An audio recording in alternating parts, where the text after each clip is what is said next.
As you guys know, unfortunately, Willie Garson, who plays the character Stanford Blatch, passed away shortly after And Just Like That started filming. Luckily, we did get a glimpse of the Carrie-Stanford reunion.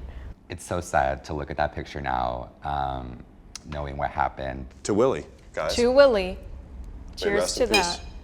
that. And now, the moment we've all been waiting for, the big reunion.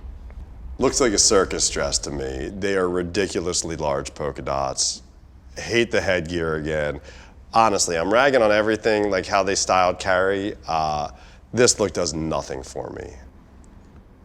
Lily, Charlotte's daughter, is all grown up. She's all grown up. The matching mommy and me moment. The florals, Lela Rose, Oscar de la Renta. I mean, it's just great to see Charlotte. You know, she's always wanted to be a mom. Now she's an amazing mother. I think this is her bat mitzvah dress, and I think it might be the most chic bat mitzvah dress in the history of bat mitzvah dresses.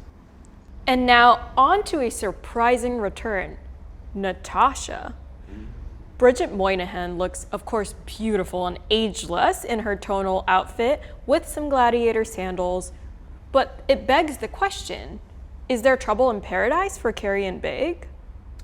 Well, I think many of us saw there was a script that leaked on social media, which I actually have right here. It's coming from Carrie, allegedly. It says, I was doing the podcast, I was washing my hair.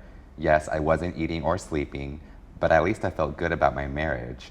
Now I'm just one of the wives he was taking care of. I was shocked to see that, frankly. I'm not shocked, you know, knowing who Big is, the trash man that he is, he probably cheated on Carrie. I think that there would be, you know, some reciprocity there. There a little bit of poetic justice. If Big cheated on Carrie with Natasha, I mean, turnabout's fair play, my friends. We'll be back with more looks from And Just Like That.